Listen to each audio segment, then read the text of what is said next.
Welcome to the Stephen Mansfield Podcast.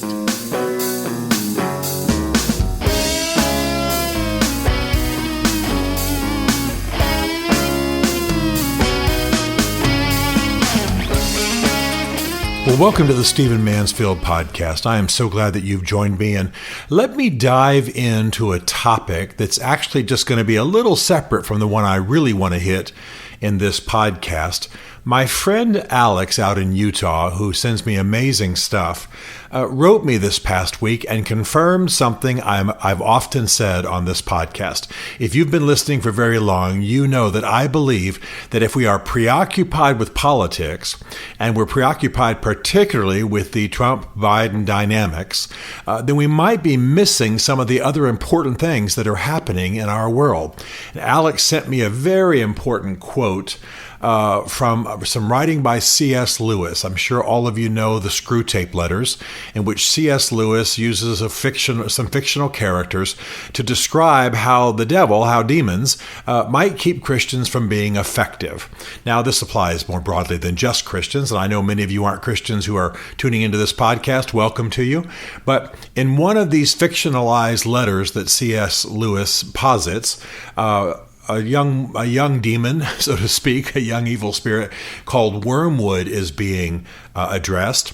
And of course, he's being coached, so to speak, by an older person, an older spirit, who is teaching him how to distract and destroy a Christian. Now, that's the context, but here's really the application. It's about being preoccupied with politics. Listen to what is said. Be sure the patient, that's the Christian in this case, remains completely fixated on politics, arguments, political gossip, and obsessing on the faults of people they have never met serves as an excellent distraction from advancing in personal virtue, character, and the things the patient can control. Make sure to keep the patient in a constant state of angst, which means worry, frustration, and general disdain towards the rest of the human race, in order to avoid any kind of charity or inner peace from further developing. Ensure the patient continues to believe that the problem is out there in the broken system, rather than recognizing there is a problem within himself. Now, I really want to talk to you about the application of this. You know that I believe that we're missing so much important information, so many important things that are going on in the world because we are just preoccupied with the headlines. So the particular context of this writing in the Screwtape Letters is about a demon frustrating a Christian. But I think it's true of all people who become preoccupied to the point of distraction and loss of peace and loss of focus and loss of personal growth by politics, by the headlines, by the latest claims of the most recent, cable talk show that you've listened to. I believe that it can have a destructive effect on us. And I want to focus now on, for what is to me, the more important issue, that there are things happening in the world that we are missing. Let me give you an example of one and talk about it for just a little bit. At the end of August, you may have read in the press, you may have heard it briefly mentioned in the broadcast media, that U.S. Marshals in Georgia rescued 39 children who were being held by about 7 to 9 captors. And they said, without question, these children were being held, being used for sexual trafficking. They were definitely being trafficked. They were definitely being forced to do the bidding of those who, quote unquote, owned them. But most likely it was sexual. Now, one of the things that's great in our country is that companies and the press are beginning to pay attention to the whole issue of sexual trafficking, so it's getting a bit more attention than it has in the past. I noticed, for example, a tweet this past week that praised In-N-Out Burger. Some of you out in California are absolutely addicted to In-N-Out Burger. Been out there many times, and they go, oh man, let's go to In-N-Out Burger. But the trucks for In-N-Out Burger actually have a trafficking response phone number painted on the trucks. And the truck drivers are trained to know what to look for and to know what to do should they take possession of, that might have many meanings, but take possession of a trafficked child. My airline is Delta. This is not a promotion or an advertisement, but I fly Delta just because they're the best for where I need to go out of D.C. and Nashville. And they are constantly now talking about trafficking, make announcements about it all the time, what to watch for. Please let the flight attendants know. Don't let anything suspicious go by. It's also said in the airports with all the airlines participating. Really, really proud of that. Really proud that we're paying attention. But because right now we're preoccupied with Biden and Trump, we perhaps didn't catch the fact that U.S. Marshals rescued 39 children. Now, the broader picture is that there are almost 500 children, were last year in 2019, almost 500 children rescued. And in Florida, a nearby state, of course, almost 900 were rescued. That's just the ones who are rescued. I mean, the stats are really heartbreaking. A conservative number is that worldwide 48 million people, most of them, probably 80% of them children, are trafficked in the world. The U.S. State Department says that 600 to 800,000 people are trafficked across international borders every year, 80% of which are female and half are children. And according to some estimates, approximately 80% of trafficking involves sexual exploitation and another 19% involves labor exploitation. Now, I want to be a little graphic about what's going on here because I know we have other things on our minds and we're just starting to emerge out of COVID and all kinds of things. But this trafficking issue is huge. 48 million people trafficked worldwide. So much so that just a raid with a few U.S. Marshals in Georgia rescues 39 children at one time. They were going to be used for sex. They were going to be used as slaves. They had those children, according to the articles, had physical problems. Some of them had mental problems. They had been moved. They had been hidden away in apartments. I want you to think about what was going on with them. These children were American children for the most part. In the U.S., they were obviously going to be American children. I don't know their ethnicity, and it doesn't matter. They were Americans. They were kidnapped in this country. Even if they weren't yet citizens, they were kidnapped in this country.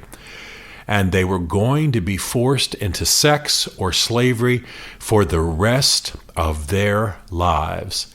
Some disgusting human beings had kidnapped them, had taken them from their parents, and had acquired them in some way, and they were going to groom them for sex. And I don't mean they were going to wait until they were 18. No. Sex at 3, 4, 5, 6 years old. No question. This goes on all the time. You know that I'm actually chairman of the board of an organization called Uncaged. I want you to look it up online, Uncaged. Kim Westphal is the CEO, the founder, amazing woman. And we are in the business of developing facilities around the world where women, people who have been rescued from trafficking, can heal, can be restored, can be retooled, so to speak, taught trades, taught skills, get whole, get therapies, and get back out in the world and live a whole life. Lots of folks are focused on the prosecution these days. Lots of folks are focused on the rescue. But what do you do with these lives? Many women right now go right back into the prostitution, into the trafficking, because they have nowhere else to go and they have no network to keep them from the traffickers. So that's what's going on. And I want to get even a little bit more graphic about it. I will tell you that, of course, right now, with so many businesses and malls and what have you shut down, there's not a lot happening.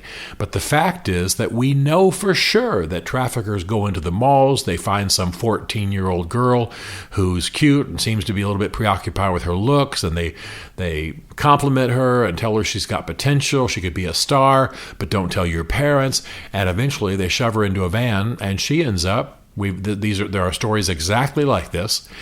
She ends up somewhere, internationally, somewhere overseas, being somebody's sex slave. It absolutely has happened. This is not fiction. This is not some novel that Stephen Mansfield's writing. This is what takes place. So in Georgia, we think of it as a southern, largely Christian, Bible-going kind of state. 39 kids were rescued. 500, just under 500, were rescued last year. 900 just in neighboring Florida last year. And of course, that's not the total number of kids being trafficked in those states. And that's just two of them. What's going on in Texas? What's going on in California? What's going on in New York?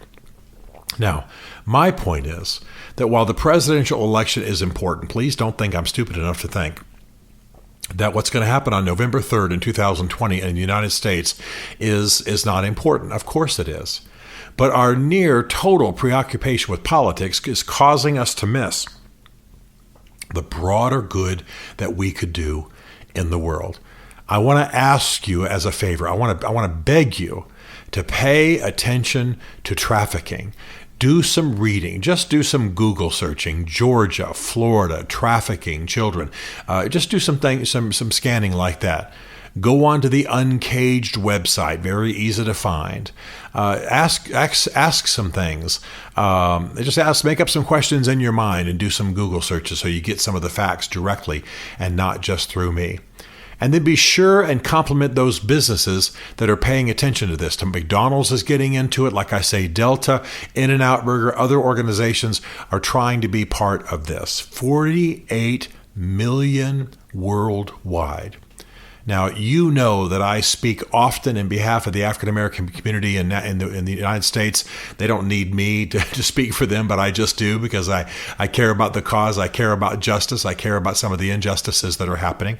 And you know that the issue of slavery has been very much front and center here in the United States because of statues and because of the shooting by police of people who were unarmed and all of that we're dealing with and the bloodletting and the violence and the protests of our current generation.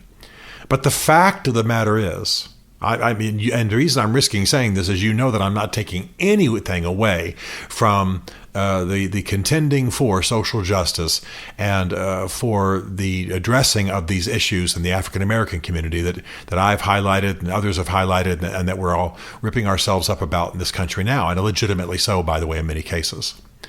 At the same time, the whole issue of American slavery numerically did not come close to the 48 million who are being trafficked right now. In other words, let me put it another way. There are 48 million people who are slaves in this world, crossing international borders, run by traffickers, beaten, oppressed, made to give up their bodies sexually, worked to death, many times killed if they don't perform, and often with no place to go. And by the way, the corruption, and I'm not pointing any fingers at any individuals or any certain cities, but the corruption often is into the political realms, it's often into law enforcement, it's often into the military. This has been proven. It's been proven. 48 million today being trafficked, and American slavery at its, I misspoke. African slavery at its highest, the highest estimate I've ever seen was 10 million. Now, am I putting that down? Of course not. I'm just saying we've got a slavery situation going today that's almost 5 times worse than what happened with African slavery of the kind that became American slavery and, of course, slavery in other countries of the world. So just keep those numbers in mind. 48 million. Most historians would say African slavery in its heyday was approximately 10 million total. We've got a situation today that's 5 times worse, and we can hardly get airtime for it in the United States. Finally, some news has broken. Finally, some people paid attention. Finally, companies are signing on, and I celebrate all of it. And I want you to be part of that solution. I don't do commercials very often on this podcast. This podcast is largely about painful and hopefully a little bit of fun education. But that story breaking through in late August, and that story reaching the headlines, and that story reaching the top of some of the broadcast news programs, and that story getting some attention. Small though it was, relatively speaking, 39 children as opposed to the 48 million worldwide who are being trafficked today. Nevertheless, it broke through the national attention. It landed on the national stage. It got some attention because people are beginning to be aware. That's why I can't fly a Delta jet without the captain or somebody or a recorded voice saying, pay attention. I can't walk through an airport without somebody saying, usually some star, thank God, who says, hey, this is, whoever, Bono or whoever. I want you to pay attention to what's going on around you. And if you see anything that looks like trafficking, report it right away. You see something, say something. I love that. I love that that's beginning to happen because we can stop this in our time.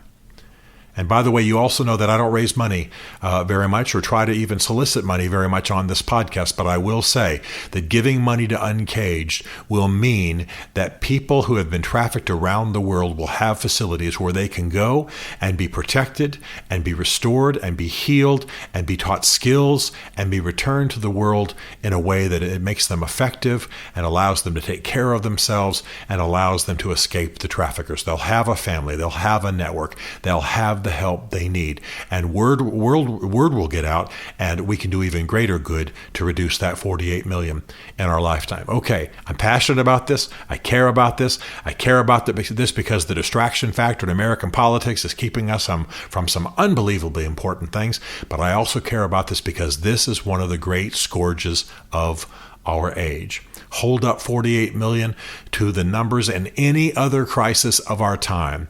Very few of them equal that scourge, that unbelievably sinful, vile, disgusting practice.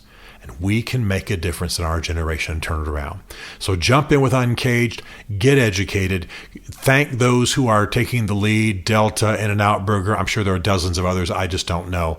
And thank you for hearing this, because this was an important moment that finally these 39 children rescued in Georgia finally landed before the national attention. Let's not squander this moment. Stephen Mansfield is a New York Times best-selling author, a popular speaker, and a frequent faith and culture commentator on Fox and CNN.